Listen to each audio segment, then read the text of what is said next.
तर त्यांनी कधी देवाचे आभार मानले नाहीत, कधी देवाला त्यांनी धन्यवाद दिला नाही की देवाने आमच्यासाठी ही चांगली गोष्ट केली, कधीच नाही. प्रिय काय केले, खाण्यासाठी पिण्यासाठी अशा छोट्या छोट्या गोष्टीसाठी ते देवाच्या विरोधात आणि देवाच्या सेवकाच्या विरोधात ते कुरकुर करत होते. प्रत्येक वेळेस जेव्हा जेव्हा कुरकुर केली, परमेश्वराने त्यांना दिलं, प्रत्येक जी गोष्ट पाहिजे त्यांना दिली, पण कधीच ते देवाच्या इच्छेप्रमाणे त्यांनी आपलं जीवन जगले नाही. आणि देवाचं वचन सांगतं की त्यांनी हाक मारली पण देवाने त्यांना उत्तर दिलं नाही. काही दिवसात असं झाले की प्रभूची पण सहनशक्ती संपली आणि त्यांना बंदिवास झाला.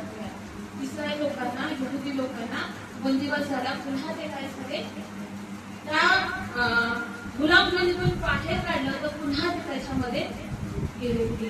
का केले? त्यांनी आपला कान बंद केला.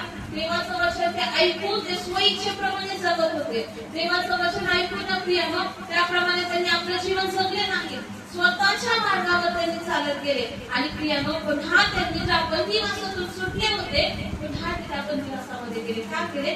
कारण त्यांनी देवाची आज्ञा काय केली?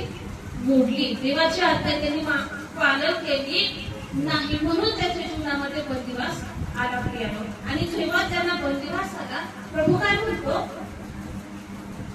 तेव्हा ते असे झाले की तो हाक मारित असतात त्यांनी ऐकलं